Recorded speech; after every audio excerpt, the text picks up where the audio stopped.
المقدمة. يتناول الكتاب القصير التالي جانباً من جوانب الشخصية النبيلة: المعرفة. إن تطبيق الدروس التي تمت مناقشتها سيساعد المسلم على تحقيق الشخصية النبيلة. وفقاً للحديث الموجود في جامع الترمذي رقم 2003، أشار النبي الكريم محمد صلى الله عليه وسلم إلى أن أثقل شيء في ميزان يوم القيامة هو الشخصية النبيلة. إنها إحدى صفات النبي الكريم محمد صلى الله عليه وسلم، والتي أثنى عليها الله تعالى في سورة القلم، الآية 4 من القرآن الكريم: وإنك لعلى خلق عظيم. لذلك فإن من الواجب على جميع المسلمين أن يتعلموا ويعملوا بتعاليم القرآن الكريم وسنة النبي محمد صلى الله عليه وسلم ليصلوا إلى الأخلاق الحميدة. المعرفة. 1. في حديث ورد في صحيح مسلم برقم 6853، نصح النبي محمد صلى الله عليه وسلم بأن من سلك طريقا يلتمس فيه العلم سهل الله تعالى له طريق الجنة. يدل هذا على طريق مادي يسلكه الإنسان في طلب العلم كحضور المحاضرات والدروس، وطريق يلتمس فيه الإنسان العلم دون سفر مادي، وهو يشمل كل أشكال العلم كسماع العلم وقراءته ودراسته وكتابته. والطريق إلى الجنة موانع كثيرة تمنع المسلم من الوصول إليها، ولا يصل الجنة بسلام إلا من علم بها وتغلب عليها. ومن السهل أن نفهم أن الإنسان لا يصل إلى مدينة في الدنيا إلا بعلم موقعها والطريق المؤدي إليها، وبالمثل لا يمكن الوصول إلى الجنة إلا بعلم هذه الأشياء عنها كالطريق المؤدي إليها. وتشمل المعرفة المذكورة المعرفة الدنيوية النافعة، وكذلك المعرفة الدينية، لأن المعرفة الأولى غالباً ما تساعد المرء على البقاء مخلصاً في طاعة الله تعالى. فمثلاً من طلب العلم النافع في الدنيا ليحصل على عمل مشروع، فإنه يكون من السهل عليه أن يتجنب الكسب الحرام، وهذا الموقف يساعده في رحلته إلى الجنة. كما أن طريق الجنة لا يسلكه إلا من تقوى، وهذا يعني تنفيذ أوامر الله تعالى والامتناع عن نواهيه، ومواجهة القدر بالصبر على سنن النبي محمد صلى الله عليه وسلم. فأصل التقوى إذن هو اكتساب العلم والعمل به. سورة فاطر الآية 28: إنما يخشى الله من عباده العلماء. ولكن المهم أن نلاحظ أن نية المسلم في طلب العلم والعمل به يجب أن تكون مرضاة الله تعالى، فمن طلب العلم الديني لغرض دنيوي كالرياء فقد حذر من النار إذا لم يتب توبة صادقة، وقد حذر من ذلك حديث في سنن ابن ماجه رقم 253. كما يجب على المسلم أن يجتهد في العمل بعلمه، لأن العلم بلا عمل لا قيمة له ولا نفع له، وهذا كمن علم طريق السلامة فلم يسلكه وظل في منطقة مليئة بالمخاطر. ولهذا يمكن تقسيم العلم إلى قسمين: الأول العمل بعلمه مما يؤدي إلى التقوى وزيادة طاعة الله تعالى، والثاني عدم لا عمل بعلمه، وهذا النوع لا يزيد في طاعة الله تعالى بل يزيده غرورا وكبرا، معتقدا أنه أفضل من غيره، مع أنه كالحمار يحمل كتبا لا تنفعه. سورة الجمعة الآية 5: ثم لم يعملوا به كمثل الحمار يحمل أسفارا. والأمر التالي الذي ذكر في الحديث الرئيسي الذي نناقشه هو البركات التي تحصل لمجموعة من المسلمين الذين يدرسون ويتلون القرآن الكريم في المسجد، أي أن السكينة والرحمة ستنزل عليهم وتحفهم الملائكة ويذكرهم الله تعالى في ملائكة للسماء. وهذا يدل على فضل تعلم القرآن الكريم ودراسته. بل إن النبي محمد صلى الله عليه وسلم صرح في حديث موجود في صحيح البخاري رقم 5027 أن أفضل الناس من تعلم القرآن الكريم وعلمه.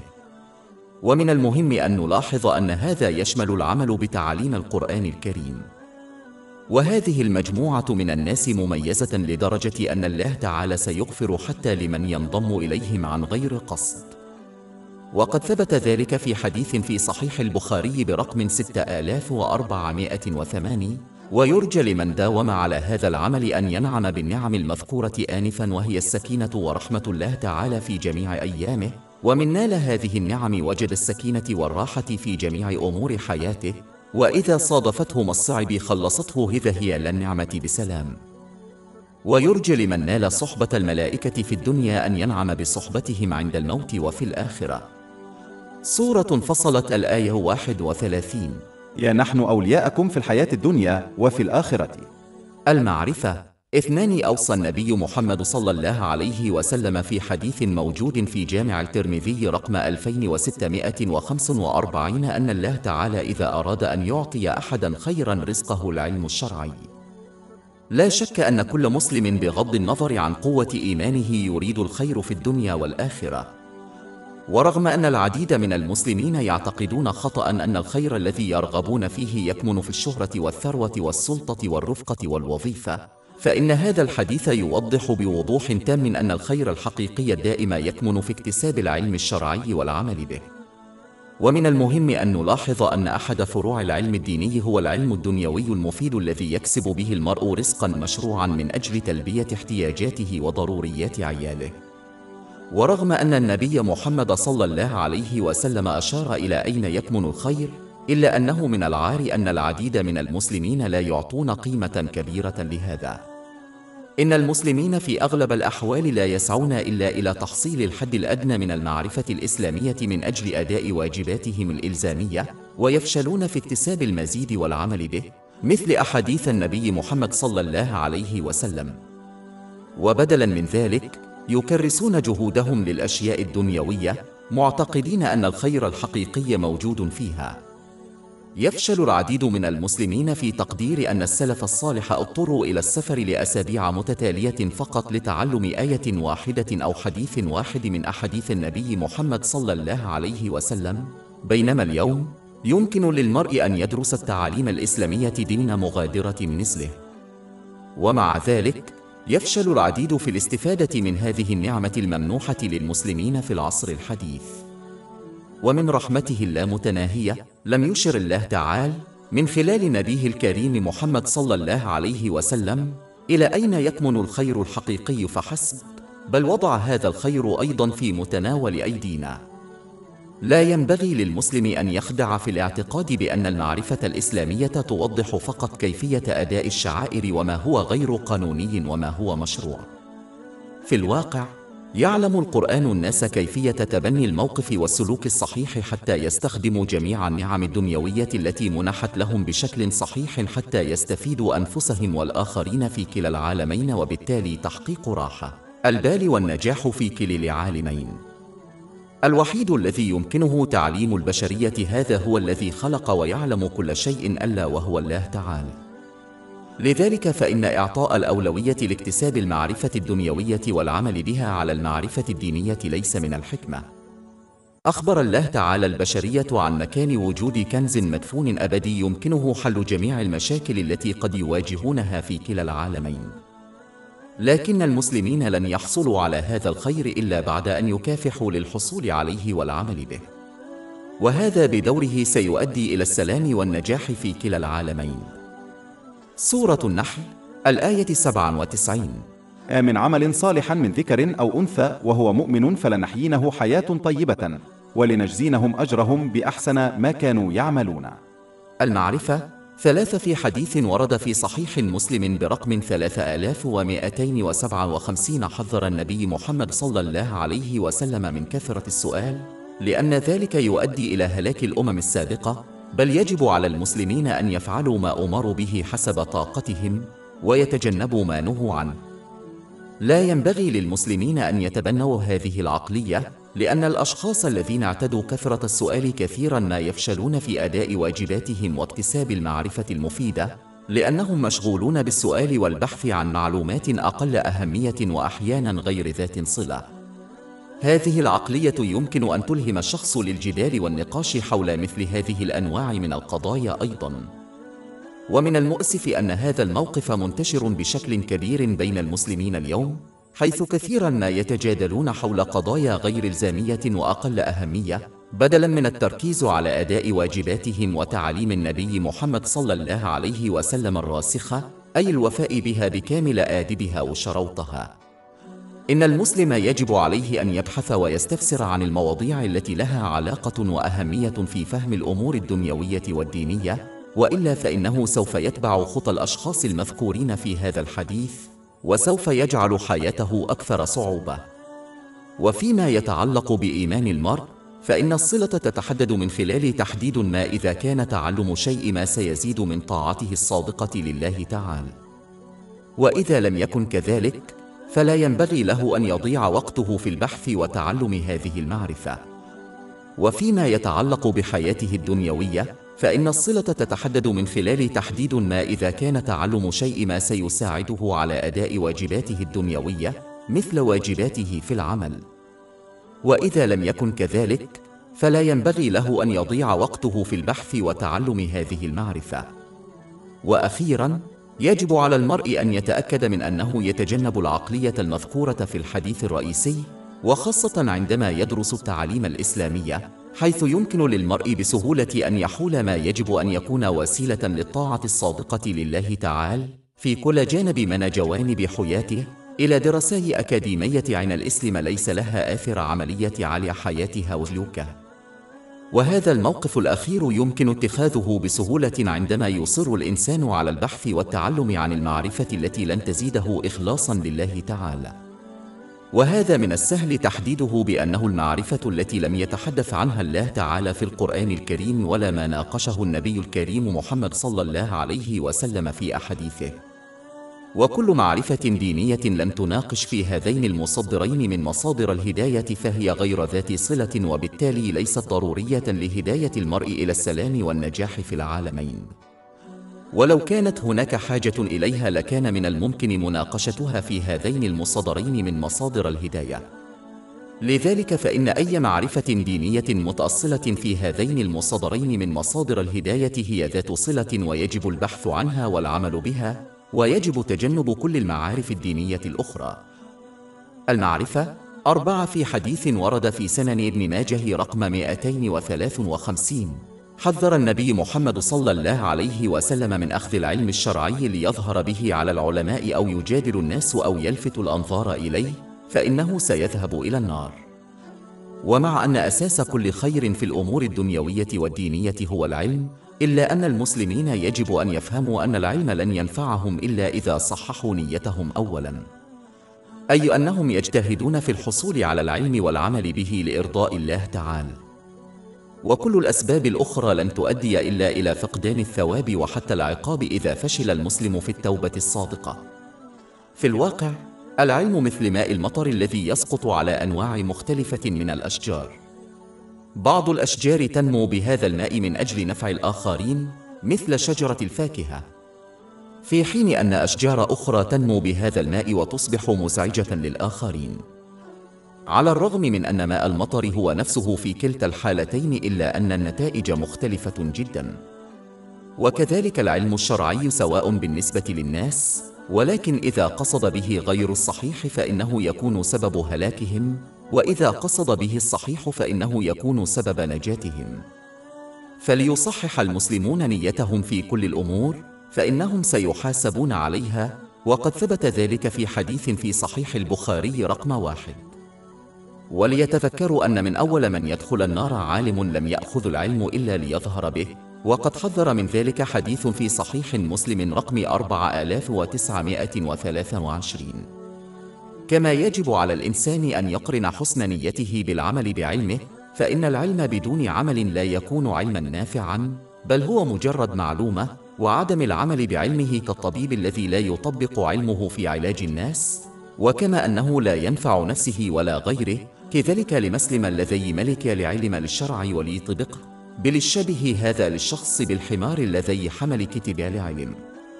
سورة 62 سورة الجمعة الآية 5. ثم لم يعملوا به كمثل الحمار يحمل أسفارا. بالإضافة إلى ذلك، فإن من كتم العلم دون سبب صحيح سيلجم بالنار يوم القيامة، وقد تأكد ذلك في حديث موجود في جامع الترمذي رقم 2649. لذلك يجب على المسلمين مشاركة المعرفة المفيدة التي اكتسبوها مع الآخرين. ومن الحمق ببساطة عدم القيام بذلك، لأن هذا من الأعمال الصالحة التي ستنال المسلم حتى بعد وفاته. وقد نصح بذلك في حديث موجود في سنن ابن ماجه رقم 241. أولئك الذين احتكروا العلم نسيهم التاريخ، ولكن أولئك الذين شاركوه مع الآخرين أصبحوا معروفين كعلماء ومعلمين للبشرية. أخيراً، الغرض من اكتساب المعرفة ليس هزيمة الآخرين في المناظرات. إن واجب المسلم هو تقديم الحقيقة للآخرين بشكل صحيح بأدلة قوية. لم يكلف بمهمة إجبار الناس على قبول الحقيقة من خلال الجدال والمناظرة. هذا الموقف يدفع الناس بعيداً عن الحقيقة. بدلاً من ذلك، يجب على المرء أن يشرح الحقيقة للناس دون جدال، وأن يظهر هذه الحقيقة من خلال العمل بها بنفسه. وهكذا كان السلف الصالح يتصرفون، وهذه الطريقة أكثر فاعلية في توجيه الآخرين إلى الحق. المعرفة 5. في حديث ورد في سنن ابن ماجه رقم 219، نصح النبي محمد صلى الله عليه وسلم بأن تعلم آية من القرآن الكريم أفضل من صلاة 100 ركعة، وأن تعلم موضوع من موضوعات المعرفة الإسلامية حتى لو لم يعمل به أفضل من صلاة 1000 ركعة. إن تعلم الآية يشمل دراستها، والأهم من ذلك تطبيق تعليمها عملياً في حياة المرء. ومن المهم أن نلاحظ أن المسلم لن ينال هذه المكافآت إلا إذا سعى بإخلاص إلى العمل بموضوع المعرفة التي تعلمها وتطبيقها عملياً عندما تتاح له الفرصة. فقط عندما لا يحصل المرء على فرصة للعمل بموضوع المعرفة الإسلامية فإنه ينال مكافأة صلاة 1000 ركعة حتى لو لم يعمل بها بالفعل. وذلك لأن الله تعالى يحكم ويكافئ الناس بناء على نيتهم، وبالتالي سيعطي المكافأة لأولئك الذين يعملون بإخلاص عندما تتاح لهم الفرصة. وهذا ما يؤكده حديث موجود في صحيح البخاري رقم 1. وأخيراً، وكما يشير الحديث الرئيسي قيد المناقشة، فإن اكتساب المعرفة والعمل بها أفضل بكثير من العبادة التطوعية. وذلك لأن غالبية المسلمين لا يفهمون اللغة العربية، وبالتالي هم أقل احتمالاً لتحسين سلوكهم وطاعتهم لله تعالى بطريقة إيجابية، لأنهم لا يفهمون اللغة التي يستخدمونها لعبادة الله تعالى. في حين أن التعلم والعمل بالعلم من المرجح أن يلهم المرء للتغيير للأفضل. وهذا هو السبب في أن بعض المسلمين يقضون عقوداً في أداء العبادة التطوعية، ومع ذلك لا يحسنون سلوكهم تجاه الله تعالى أو الناس على الإطلاق. وهذا ليس أفضل مسار للعمل على الإطلاق. بالإضافة إلى ذلك، لا يمكن للمرء أن يعبد الله تعالى أو يطيعه في أنشطته اليومية أو يؤدي حقوق الناس بشكل صحيح دون معرفة. سيرتكب الشخص الجاهل الذنوب دون أن يدرك ذلك، لأنه لا يدرك الأفعال التي تعتبر ذنوباً. إن الجاهل كثيراً ما يقصر في أداء الأعمال الصالحة بشروطها وآدابها، فيكون كثير من أعماله التطوعية ناقصاً. أما العالم فقد يعمل أعمالاً صالحة أقل لكنه يؤديها على الوجه الصحيح، فينال أجراً أعظم من العابد الجاهل. المعرفة 6. في حديث موجود في كتاب الوعي والإدراك للإمام المنذري رقم 2520، نصح النبي الكريم محمد صلى الله عليه وسلم بخصائص الشخص السعيد. الخاصية الأولى هي أنه يعمل بعلمه النافع. لا ينفع العلم إلا إذا عمل به، وإلا فهو شيء سيشهد عليه يوم القيامة.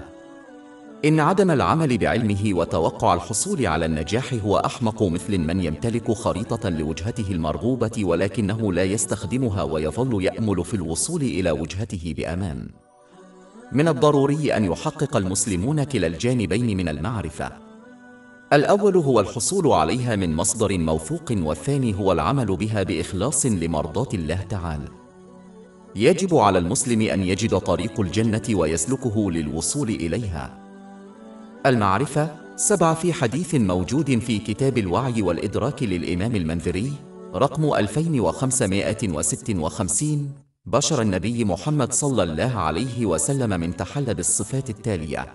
الأمر الأخير المذكور في الحديث الرئيسي قيد المناقشة هو أن الشخص للسعيد هو من يعمل وفقا لعلمه. وهذا أمر مهم، لأن تجاهل علم المرء والعمل على عكسه علامة على الجهل العظيم. هذا النوع من المعرفة لا ينفع على الإطلاق. في الواقع لن يشهد على الشخص إلا يوم القيامة. المعرفة مفيدة فقط عندما يتم العمل بها بشكل صحيح، تماماً مثل الخريطة التي لا تؤدي إلا إلى الوجهة المطلوبة عند استخدامها. الفشل في العمل بالعلم لن يأخذ المرء على طول طريق الجنة، بل سيتركه فقط في الظلام، مشوشاً وضائعاً. المعرفة 8. كانت لدي فكرة أردت أن أشارككم بها. إن كبار الأسرة، وخاصة الوالدين، كثيراً ما يستخدمون عبارة يعتقدون أنها تدل على هدايتهم الصحيحة، وهي الكبار أعلم.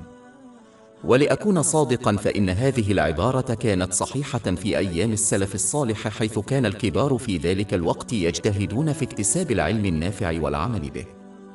لقد وضعوا جانباً آرائهم وأفكارهم الخاصة، وتبنوا بدلاً من ذلك نصيحة القرآن الكريم وأحاديث النبي محمد صلى الله عليه وسلم. وبسبب جهودهم المخلصة منحهم الله الهداية الصحيحة.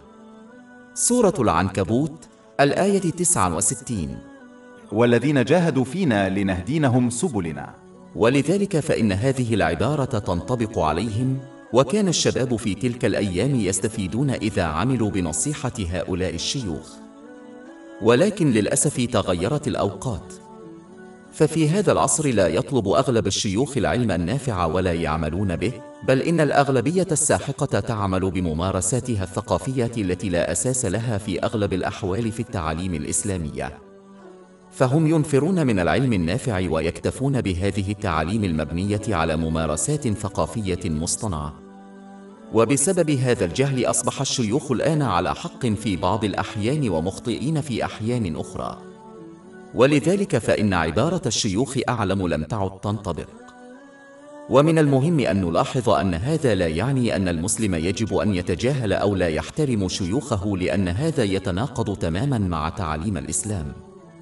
بل يجب عليه بدلاً من ذلك أن يسعى إلى اكتساب العلم النافع الصحيح، وأن يسمع نصيحة الآخرين بما في ذلك شيوخه، ثم يتخذ الاختيار الذي أشار إليه الإسلام في جميع أموره، حتى لو كان يتناقض مع آراء الآخرين.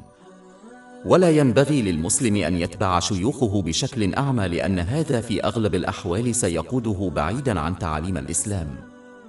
سورة الأنعام الآية 116. وإن تطع أكثر من في الأرض يضلوك عن سبيل الله إن يتبعون إلا الظن وإنهم إلا يضلون. وهذا أمر ممكن مع احترام الآخرين وخاصة كبار السن، وإذا فعل المسلمون ذلك فربما يأتي يوم تتحقق فيه هذه المقولة مرة أخرى. المعرفة 9. لقد خطرت لي فكرة أردت أن أشارككم بها، وهي أن المسلمين كثيرا ما يشكون من شعورهم بالانفصال عن الله تعالى، رغم أنهم يحضرون المجالس الدينية ويستمعون إلى المحاضرات الدينية. ومن أهم أسباب ذلك أنهم اتخذوا موقفا خاطئا يخالف موقف السلف الصالح، فهم يشاركون في هذه الأنشطة بحثا عن المتعة الحلال، ولا يقصدون طلب العلم النافع والعمل به لزيادة طاعتهم لله تعالى بتنفيذ أوامره واجتناب نواهيه، ومواجهة الاقتراب للصبر الذي يؤدي إلى الاقرب من الله تعالى. وهذا هو موقف السلف الصالح الذين لم يقصدوا إلا القرب من الله تعالى في جميع أنشطتهم. ومن الطرق الجيدة لمعرفة ما إذا كان المرء يتصرف بموقف صحيح أن يراجع نفسه بعد المشاركة في النشاط، فإذا اكتسب علما نافعا أو تذكر علما نافعا يلهمه لزيادة طاعته لله تعالى فهذا مفيد. فإن لم يحدث ذلك فإما أن يكون في المجلس أو المحاضرة عيب، أو أن يكون المستمع قد عيب في نيته، وفي كلتا الحالتين لم يتحقق الغرض الأساسي من المجلس أو المحاضرة. وينبغي للمسلم أن يتجنب المجالس والمحاضرات التي تركز عليها للتسلية وللترفيه، مثل صدى الصص التي قد تبهر لحاضرين ولكنها لتتضمن دروسا مفيدة، ولينال لمسلم قربة الله تعالى إلي بحضور المجلس للصحيح بنية صحيحة، وإلا فهو مجرد مشارك في مجالس للتسلية وللترفيه التي لتحسن خلقها ولتزيدها في الطاعة لله تعالى وقربه. المعرفة 10. لقد خطرت لي فكرة أردت أن أشاركها معكم. من المهم أن يفهم المسلمون أن معرفتهم الدنيوية بغض النظر عن مقدار ما يمتلكونه لا تكفي لتحقيق النجاح في حياتهم الدينية. على الرغم من أن اكتساب المعرفة الدنيوية المفيدة أمر محمود وفقا لتعاليم الإسلام، لأنه وسيلة ممتازة للحصول على رزق مشروع لنفسه ولمن يعيلهم، إلا أنه لا يكفي لتوجيههم بأمان خلال حياتهم الدينية. على سبيل المثال، في معظم الحالات لن تعلم المعرفة الدنيوية شخصاً كيف يسافر بأمان عبر الصعوبة أو الاختبار بطريقة ترضي الله تعالى حتى ينال الثواب في الدنيا والآخرة. لا يمكن للمسلم الذي يمتلك المعرفة الدنيوية فقط أن يعمل بالواجبات الإلزامية والتقاليد التي وضعها النبي محمد صلى الله عليه وسلم. في الواقع، تمتلك المعرفة الدينية القدرة على توجيه المرء إلى النجاح في العالمين، بينما المعرفة الدنيوية لن تساعد شخصاً إلا في هذا العالم. إن من امتلك المعرفة الدينية سيلتزم بطاعة الله تعالى، مما سيؤدي إلى مثل هذه البركات والنعم التي سيجدها في الدنيا والآخرة. في حين أن المعرفة الدنيوية ستلهم المرء لاستنباط طريقه الخاص في الدين بدلاً من العمل وفقاً لتعاليم المهديين الراشدين أي السلف الصالحين. الدين ليس عن خلق المرء لطريقه الخاص، بل هو ببساطة الالتزام بالتعاليم الإسلامية. لسوء الحظ، فإن العديد من المسلمين الذين يمتلكون المعرفة الدنيوية لا يدركون هذه النقطة المهمة التي تقلل فقط من فرصهم في تحقيق النجاح في العالمين. لذلك، يجب على المسلمين السعي للحصول على المعرفة الدينية والدنيوية المفيدة والعمل بها إذا كانوا يرغبون في النجاح في العالمين. لهذا السبب فإن اكتساب المعرفة المفيدة واجب على جميع المسلمين وفقاً لحديث موجود في سنن ابن ماجه رقم 224. المعرفة 11. لقد خطرت لي فكرة أردت أن أشارككم بها. فمع أن عدد العلماء والمحاضرين والمواد التعليمية الإسلامية قد زاد مع مرور الوقت، إلا أن قوة المسلمين قد تقلصت. وهناك عوامل عديدة لهذا، ومن أهم هذه الأسباب أن كثيراً من العلماء لم يتبنوا النية الصحيحة عند تعليم الآخرين. فبدلاً من أن يحذوا حذو السلف الصالح في التعليم من أجل الله تعالى فقط، فإنهم يعلمون لأسباب أخرى مثل اكتساب الشهرة والأمور الدنيوية. فمثلاً، كثيراً ما يحرصون على أن يكونوا في دائرة الضوء في التجمعات والمناسبات، ولا يرضون بالمقعد الذي يكون على جانب الطريق، بل يرغبون في المقعد المركزي. وعندما أصبحت نيتهم على هذا النحو، أزال الله تعالى التأثير الإيجابي لخطبهم، وبالتالي فإن تأثيرهم الإيجابي على مستمعيهم ضئيل. وهناك عامل آخر، وهو أن نية المستمعين ليست صحيحة، فهم يحضرون المحاضرات ليس من أجل الله تعالى، ويتغيرون للأفضل بدلاً من ذلك، ويحضرون المحاضرات بحثاً عن النشوة الروحية تماماً مثل الحفلات الموسيقية. إنهم يبحثون عن الترفيه وليس الإصلاح. إنهم يرضون أنفسهم بزعم أنهم يعملون بجد من أجل العمل بالتعاليم الإسلامية بحضور العديد من الفعاليات والتجمعات، ولكن بسبب موقفهم لا يتغيرون للأفضل من خلال العمل بالدروس التي سمعوها. إنهم يعتقدون أن مجرد الاستماع جيد بما يكفي لإرضاء الله تعالى والنجاح. ولهذا السبب يحضر البعض المحاضرات لعقود من الزمن، ولكنهم لا يتغيرون على الإطلاق للأفضل. وأخيراً، فشل العديد من العلماء في العمل بما يبشرون به. على سبيل المثال، يعلمون الآخرين الوحدة وهم منفصلون عن العلماء الآخرين، ويفشلون في مساعدة العلماء والمؤسسات الأخرى في الخير لأنهم يخشون أن ينسوا إذا فعلوا ذلك.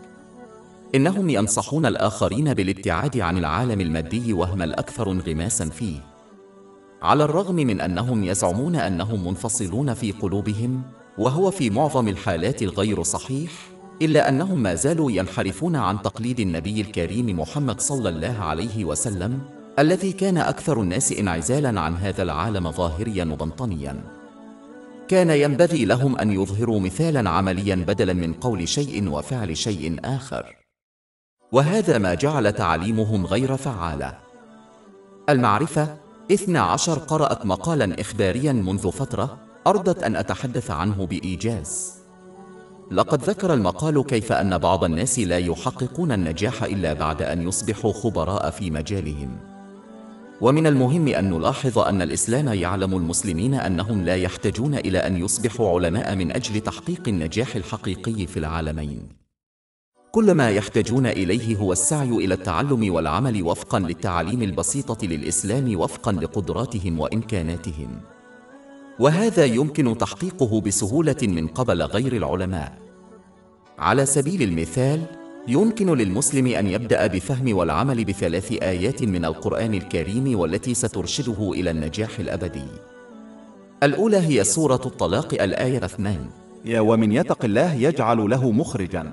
وفقاً لهذه الآية، فقد ضمن المسلم الهداية الصحيحة والنجاح في جميع جوانب حياته طالما أنه ينفذ أوامر الله تعالى ويتجنب نواهيه ويواجه القدر بالصبر وفقاً لأحاديث النبي الكريم محمد صلى الله عليه وسلم. وهذا من شأنه أن يضمن له استخدام النعم التي منحت له بطرق ترضي الله تعالى، مما يؤدي بدوره إلى السلام والنجاح في العالمين.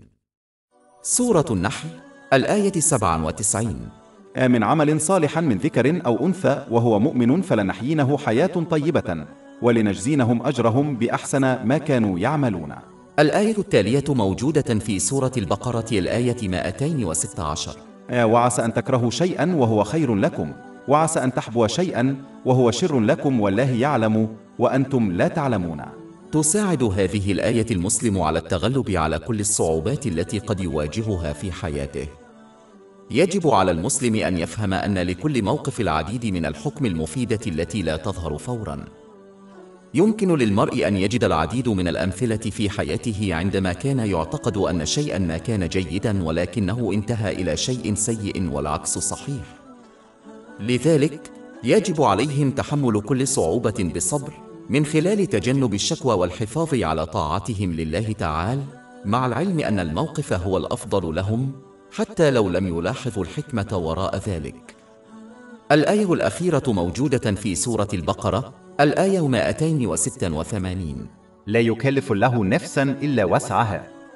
إن هذه الآية تذكر المسلمين بأنه لا توجد صعوبة أو التزام يجب عليهم القيام به يتجاوز قدرتهم على التحمل أو الوفاء به. هذا الفهم يزيل عدم الصبر ويزيل اليأس عند مواجهة الصعوبات، ويمنح المرء القوة للتغلب على الكسل والقيام بواجباته تجاه الله تعالى والخلق.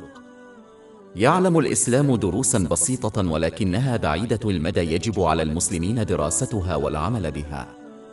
لكن هذه الدروس لا تتطلب من المرء أن يصبح عالماً من أجل تحقيق نتيجة ناجحة، على عكس العديد من الأشياء الدنيوية التي تتطلب من الشخص أن يصبح خبيراً قبل أن يتمكن من تحقيق النجاح. المعرفة 13 قرأت مقالاً إخبارياً منذ فترة أردت أن أتحدث عنه بإيجاز. وقد ذكر المقال كيف زاد تبادل المعلومات والمعرفة على مر السنين، وخاصة عبر وسائل التواصل الاجتماعي. ورغم أن عدد الدعاة قد زاد مع مرور الوقت وأصبح الوصول إلى المعلومات أسهل، إلا أن قوة المسلمين ضعفت. ومن الأسباب أن العديد من المسلمين تبنوا عقلية أعاقتهم عن التعلم والعمل بالمعرفة الإسلامية. فهم يعتقدون أن مجرد الاستماع إلى المعرفة الإسلامية كاف للنجاح. وهذا فخ من فخاخ الشيطان ويتناقض تماماً مع موقف الصحابة رضي الله عنهم والسلف الصالح. فهم لم يستمعوا إلى المعرفة الدينية فحسب، بل قصدوا ونفذوا هذه النية بالعمل بالمعرفة التي سمعوها.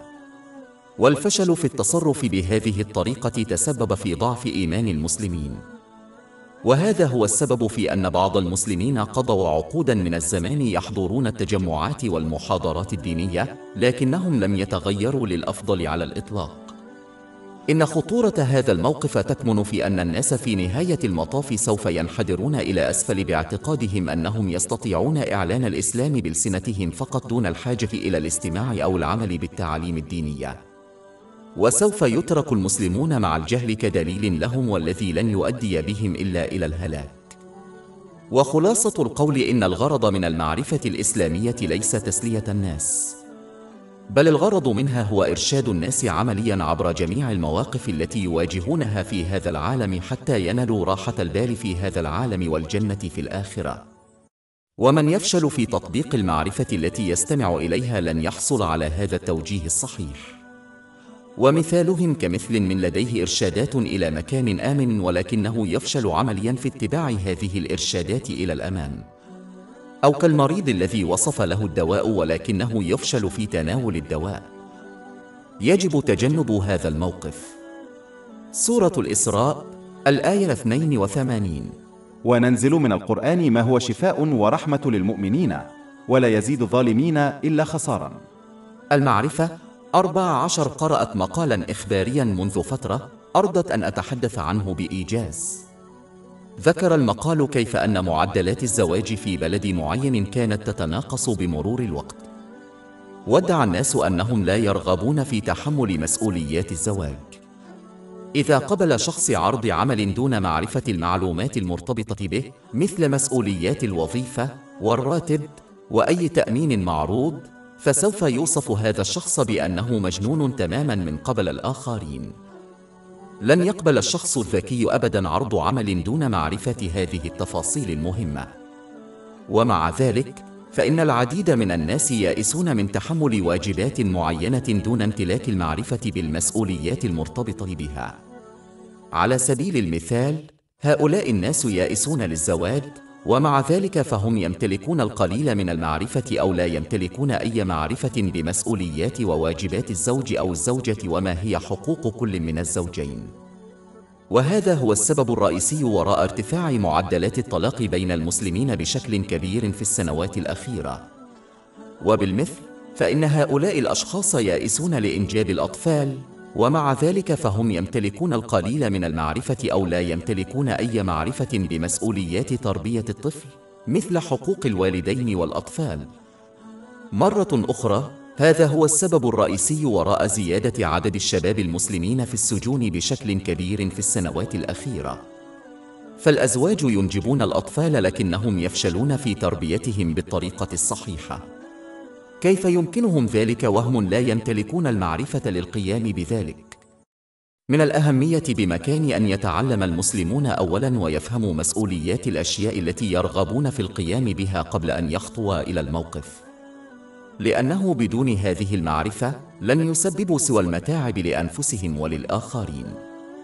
وكما أنهم لا يقبلون عرض عمل دون معرفة مسؤولياته، فلا ينبغي لهم أبداً أن يتحملوا واجبات أخرى أصعب من وظيفة دنيوية مثل الزواج دون معرفة المسؤوليات المترتبة عليها. المعرفة 15 لقد قرأت مقالاً إخبارياً منذ فترة أرضت أن أتحدث عنه بإيجاز. لقد تحدث المقال عن بعض الأشخاص الذين سافروا إلى بلد أجنبي وخالفوا قانوناً لم يكونوا على علم به أثناء رحلتهم. من المهم أن نفهم أن العبارة الشهيرة الجهل نعمة ليست صحيحة، خاصة فيما يتعلق بالشؤون الدينية والآخرة. لسوء الحظ، يعتقد بعض المسلمين أنه لمجرد عدم معرفتهم بحكم إسلامي فهم معفون من طاعته وأن الله تعالى لن يحاسبهم عليه. هذا من أسوأ أنواع الجهل، حيث أوضح الله تعالى أنه لا توجد أعذار ويجب على المسلمين تعلم تعاليم الإسلام والعمل بها. في الواقع، أعلن النبي الكريم محمد صلى الله عليه وسلم أن هذا واجب على جميع المسلمين في حديث موجود في سنن ابن ماجه رقم 224. إنه فخ الشيطان أن يعتقد المرء أن الجهل عذر مقبول ولا يحتاج إلى اكتساب المعرفة عن الإسلام. فإذا لم تقبل الحكومة هذا العذر فكيف نتوقع من الله تعالى أن يقبله؟ فكما يتوقع من الشخص الذي يتحمل مسؤولية أن يعرف القواعد المرتبطة بها مثل أن يكون سائقاً مرخصاً، فإن من يقبل الإسلام ديناً له مسؤول عن تعلم القواعد المرتبطة به. لذلك يجب على المسلمين تجنب الجهل، لأنه لن ينفعهم في الدنيا ولن ينفعهم في الآخرة. سورة الأنعام الآية 149. كل له عنده الحجة الأقصى. العلم 16. إن من أعظم العوائق التي تمنع الإنسان من الخضوع لطاعة الله تعالى هو الجهل، وقد يقال إنه أصل كل معصية، فمن عرف عواقب المعاصي حق المعرفة لم يقع فيها، وهذا يشير إلى العلم النافع الحقيقي، وهو العلم الذي عمل به، والواقع أن كلا علم لا يعمل به ليس علما نافعا. ومثل من فعل ذلك في القرآن لكريم كالحمار الذي حمل كتبا من العلم لات نفعه. سورة الجمعة الآية 5. ثم لم يعمل به كمثل الحمار يحمل الأسفار. إن الإنسان الذي يعمل بعلمه نادرا ما يخطئ ويرتكب معاصي متعمدا، بل إن هذا لا يحدث إلا في لحظة جهل ينسى فيها الإنسان العمل بعلمه فيقع في المعصية. وقد أشار النبي محمد صلى الله عليه وسلم إلى خطورة الجهل في حديث موجود في جامع الترمذي رقم 2322، حيث صرح بأن كل شيء في الدنيا ملعون إلا ذكر الله تعالى وما يتصل بهذا الذكر، والعالم وطالب العلم. وهذا يعني أن كل النعم في الدنيا تصبح لعنة على الجاهل لأنه يسيء استخدامها فيرتكب المعاصي. في الواقع يمكن اعتبار الجهل أسوأ عدو للإنسان لأنه يمنعه من حماية نفسه من الأذى والحصول على النفع، وكل هذا لا يمكن تحقيقه إلا من خلال العمل بالعلم. فالجاهل يرتكب المعاصي دون أن يشعر بها. كيف يتجنب الإنسان المعصية إذا لم يعرف ما هي المعصية؟ إن الجهل يوجب إهمال الواجبات، فكيف يؤدي الإنسان واجباته إذا لم يعرف ما هي؟ لذلك فإن الواجب على كل مسلم أن يكتسب من العلم ما يكفيه لأداء جميع الواجبات وتجنب المعصية، وقد ثبت ذلك في حديث في سنن ابن ماجه رقم 224. المعرفة 17. إن الاستماع الصحيح للمعرفة الإسلامية هو السبيل الوحيد الذي يمكن من خلاله الالتزام بتعاليمها بشكل صحيح. ومن المهم أن نفهم الفرق بين السماع والاستماع. فالسمع هو ببساطة إدراك الصوت بعقل المرء حتى لو فشل في فهم الضوضاء. على سبيل المثال، قد يسمع الشخص شخصا يصرخ عليه من مسافة بعيدة ولكنه لن يتمكن من فهم ما يقوله، في حين أن الاستماع يتضمن سماع صوت وفهمه بحيث يتغير سلوك المرء. على سبيل المثال، يعطي الشخص تعليمات لفظية محددة لشخص آخر يستجيب بشكل مناسب بعد سماع وفهم التعليمات. يحتاج المسلمون إلى سماع المعرفة الإسلامية والسعي لفهمها حتى تؤثر على سلوكهم بشكل إيجابي. لسوء الحظ، فشل العديد من المسلمين في العيش على هذا النحو فيما يتعلق بالقرآن الكريم، حيث أنهم جيدون في سماع تلاوة القرآن الكريم لكنهم يفشلون في الاستماع إليه بشكل صحيح مما يعني فهم تعاليمه والعمل بها. وفي الختام فإن مجرد سماع كلام الله تعالى لا يكفي لتحقيق النجاح، بل يجب أن نسعى إلى الاستماع إليه حقيقة. المعرفة 18. لقد خطرت لي فكرة أردت أن أشارككم بها. من المهم للمسلمين الذين يدرسون التعاليم الإسلامية أن يتجنبوا الموقف الذي يمنعهم من الاستفادة من دراستهم، وهذا هو عندما يدرس المرء التعاليم الإسلامية بموقف أكاديمي بحت. والموقف الأكاديمي يلاحظ عند أولئك الذين يسعون إلى المعرفة والبحث الدنيوي إن المعرفة الدنيوية التي يكتسبها هؤلاء الطلاب لا تؤثر على طريقة عيشهم وتفاعلهم مع الله تعالى أو الخلق. إنها دراسة أكاديمية بحتة لا علاقة لها بالحياة اليومية للطالب وسلوكه وموقفه. يمكن أن يحدث هذا أيضاً لطلاب المعرفة الإسلامية. يصبحون مفتونين بالمعرفة التي يكتسبونها لكنهم يفشلون في فهم الدروس والأخلاق وراء المعرفة، وبالتالي تفشل المعرفة في تشكيل شخصيتهم وسلوكهم وحياتهم بطريقة إيجابية، حيث يزيدون من طاعتهم الصادقة لله تعالى والتي تنطوي على الاستخدام للنعم التي منحت لهم بطرق مرضية له، وتفشل معرفتهم في تشجيعهم على الوفاء بحقوق الناس، وأقلها أن يعاملوا الآخرين كما يحب أن يعاملهم الناس. إن تناول الدراسات الإسلامية بطريقة أكاديمية بحتة قد يزيد من علم الإنسان، لكنه لا يصقل شخصيته بطريقة إيجابية، وهذا يجعل المعرفة التي اكتسبها غير مثمرة. سورة الجمعة الآية 5. ثم لم يعملوا به كمثل الحمار يحمل أسفارا. ويجب على الإنسان أن يضع في ذهنه دائما أن غرضه وقصده من دراسة التعاليم الإسلامية ينبغي أن يكون تحسين سلوكه مع الله تعالى ومع الناس، فإذا لم يحدث هذا فإنه ليس على الطريق الصحيح، وبالتالي فهو بعيد عن الهدية للصحيحة. المعرفة 19. لقد خطرت لي فكرة أرضت أن أشارككم بها. إن العديد من المسلمين اعتدوا على البحث والقراءة والاستماع إلى المعرفة الإسلامية المأخوذة من مصادر أخرى غير القرآن الكريم وأحاديث النبي محمد صلى الله عليه وسلم. إنهم يتصرفون بهذه الطريقة لأنهم يرغبون في تجربة شيء جديد ومختلف، وبالتالي يتصرفون باستخفاف تجاه التعاليم من هذين المصدرين للتوجيه. لكنهم يفشلون في فهم أن مفتاح راحة البال والنجاح في كلا العالمين يكمن في فهم هذين المصدرين للتوجيه والعمل بهما. وهذا ما تشير إليه العديد من الآيات، مثل سورة النحل الآية 89: يا ونزلنا عليك الكتاب تبيانا لكل شيء وهدى ورحمة وبشرى للمسلمين. إن هذا التوضيح يشير إلى كل ما يحتاجه الإنسان لكسب السلام والنجاح في العالمين. ومن المؤسف أن العديد من الخطباء المسلمين قد تبنوا هذا الموقف من أجل إرضاء مستمعيهم. فالوقت الذي ينبغي لهم أن يخطبوا فيه مباشرة من المصدرين للهداية مثل خطبة الجمعة يخصصونه لأحداث وقصص غير موثوقة من مصادر بديلة. بالإضافة إلى ذلك، فإن طلب المعرفة من مصادر بديلة قد يؤدي إلى التعلم والعمل على معرفة غير مؤكدة وغير دقيقة، حيث أن العديد من هذه القصص والأحداث المأخوذة من مصادر أخرى ليست موثوقة ومختلقة. والعديد من هذه القصص تتعامل مع معرفة وموضوعات غير ذات صلة لن يتم التشكيك فيها يوم القيامة. علاوة على ذلك، فإن العديد من هذه القصص والأحداث تستند إلى أشياء تتعارض مع التعاليم الإسلامية، ولكن نظراً لأن هذه التناقضات غالباً ما تكون خفية، فإن غالبية المستمعين يتجاهلونها.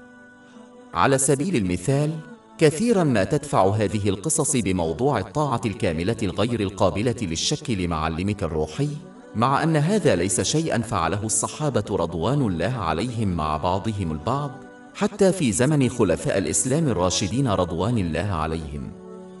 في الواقع، هناك العديد من الأحداث الصحيحة والمعروفة التي تحدى فيها الصحابة رضوان الله عليهم منهج الخلفاء الراشدين رضوان الله عليهم باحترام. على سبيل المثال، تحدى عمر بن الخطاب وكثير من الصحابة رضوان الله عليهم باحترام الخليفة الأول في الإسلام أبو بكر الصديق رضوان الله عليه عندما قرر قتال المسلمين الذين رفضوا إخراج الزكاة المفروضة. ومع أن أبو بكر الصديق رضوان الله عليه كان مصيبا في قراره، إلا أن الصحابة الآخرين رضوان الله عليهم لم يتبعوه عمياء، ولكنهم بدلا من ذلك اعترضوا على قراره باحترام حتى أوضح لهم قراره. وقد ورد هذا في حديث موجود في صحيح مسلم رقم 124: إن الطاعة التامة التي لا تقبل الشك لا تكون إلا لله تعالى ورسوله الكريم محمد صلى الله عليه وسلم. وفي الختام، ينبغي للمسلم أن يفهم أن التعلم والعمل بهما يؤديان إلى السلام والنجاح في العالمين. بل إن المسلم كلما كرس نفسه لهذين المصدرين للهداية، كلما انفتحت أمامه أبواب الحكمة والفهم. لذلك، فلا حاجة إلى البحث عن الهداية الصحيحة والمعرفة الإسلامية من مصادر غير موثوقة وغير موثوقة. هذا كان موقف الصحابة رضي الله عنهم، وهو الطريق الوحيد إلى النجاح. سورة العنكبوت الآية 69: والذين جاهدوا فينا لنهدينهم سبلنا وإن الله لمع المحسنين. المعرفة 20: لقد خطرت لي فكرة أرضت أن أشاركها معكم.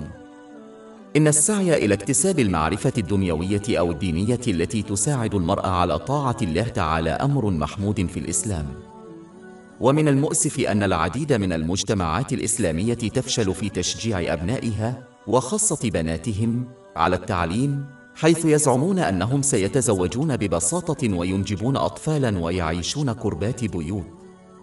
ورغم أنه لا يوجد أي ضرر في أن تختار المرأة أن تكون أماً أو زوجة في المنزل إذا كانت ترغب في ذلك، إلا أن هناك العديد من الفوائد المترتبة على التعليم الدنيوي والتي لا ينبغي إغفالها.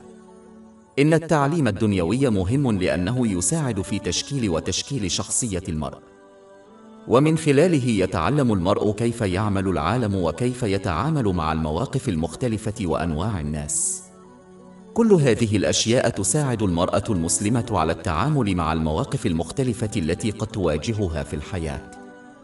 بالإضافة إلى ذلك، فإن التعليم الدنيوي الذي يؤدي إلى مهنة جيدة يسمح للمرأة المسلمة بأن تكون أكثر انتقائية عند اختيار الزوج، في حين أن المرأة غير المتعلمة سوف يكون لديها دائما حرية اختيار أقل. إن كونها أكثر انتقائية يسمح للمرأة المسلمة باختيار الزوج المناسب وفقا لتعاليم الإسلام والذي سيفي بحقوقها. إن الحصول على تعليم دنيوي يجعل الآخرين يحترمونها أكثر مثل زوجها. من يحظى بالاحترام أكثر من المؤكد أنه سيعامل بشكل أفضل من قبل الآخرين. أخيراً، تصبح المرأة المسلمة المتعلمة التي لديها مهنة مستقلة مالياً عن جميع الآخرين مثل زوجها. سيؤدي هذا إلى احترام الآخرين لها بشكل أكبر، وسيقلل من فرص تعرضها للظلم من قبل زوجها، حيث أن السبب الرئيسي لإساءة معاملة الزوجة من قبل زوجها هو عندما يعرف أنها تعتمد عليه تماماً. في كثير من الحالات، إذا كان الإساءة شديدة جداً، فمن غير المرجح أن تبتعد المرأة غير المتعلمة عن زوجها المسيء لأنها تعتمد عليه تماماً. قد يرفضها والداها أيضاً لأنهما لا يستطيعان تحمل تكاليف رعايتها وأطفالها. يحدث هذا غالباً داخل المجتمع الإسلامي، في حين أن المرأة المسلمة إذا تلقت تعليماً فإنها تكون في وضع مالي مناسب لترك زوجها وتوفير احتياجاتها وأطفالها من خلال عملها الخاص. وهذا لا يعني أنها يجب أن تترك زوجها بسبب أمور تافهة، فهذا أمر صبياني وينتقده الإسلام. ولكن هذا يعني أن التعليم الدنيوي يمنح المرأة الحرية المالية، وهو أمر حيوي عندما تواجه صعوبات الزواج مثل الطلاق. هذه فقط بعض الأسباب التي تجعل من الضروري للمسلمين أن يحصلوا على تعليم دنيوي لأنفسهم وتشجيع الجيل القادم على القيام بنفس الشيء. المعرفة 21. لقد خطرت لي فكرة أردت أن أشارككم بها. ففي الآية التالية من القرآن الكريم ينتقد الله تعالى عقلية تبنتها الأمم السابقة وتبنتها الآن الأمة الإسلامية. سورة المؤمنون الآية 53. ولكنهم فرقوا دينهم بينهم شيعا كل حزب بما لديهم فرحون. إن من يراقب الأمة الإسلامية يجد هذا الموقف بين عدد لا يحصى من المذاهب والفرق، كل منها يعتقد أنه مع الملائكة، وفي كثير من الأحيان ينتقد ويدين الفرق والمذاهب الأخرى، وهم راضون تماما عن تفسيراتهم وفهمهم للإسلام دون أي علامة علال الشك في عقيدتهم. ومن الغريب أن نلاحظ هذا العدد الكبير من المذاهب المختلفة، ومع ذلك فإنهم جميعا على يقين تام من أنهم وحدهم على الطريق الصحيح. ومن الأسباب الرئيسية التي تجعل الناس يتبنون هذا الموقف هو الولاء في غير محله، فبدلا من السير على خطى الصحابة رضي الله عنهم الذين كان ولاؤهم لله تعالى ورسوله الكريم محمد صلى الله عليه وسلم، وضع الناس من بعدهم ولاءهم لمذه بهم شائخهم فوق كل شيء. وحتى لو شعروا أن المفهوم الإسلامي المأخوذ من مدرسة فكرية أخرى يبدو أكثر دقة، إلا أنهم رفضوه واتبعوا بدلا من ذلك التفسير الذي طرحته مدرستهم الفكرية ببساطة من باب الولاء الأعم. وبما أن الناس ليسوا كاملين، فإن تفسيرهم للتعاليم الإسلامية لن يكون كاملا أبدا.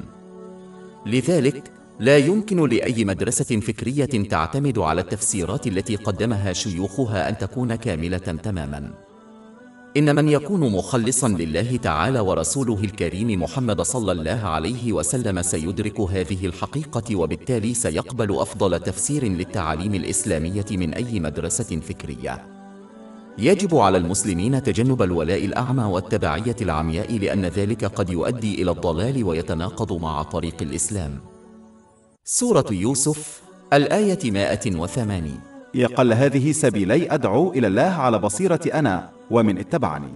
بل يجب على الإنسان أن يحافظ على ولائه لله تعالى ورسوله الكريم محمد صلى الله عليه وسلم، وذلك بقبول أفضل تفسيرات المعرفة الإسلامية والعمل بها بغض النظر عن من جاءت منه.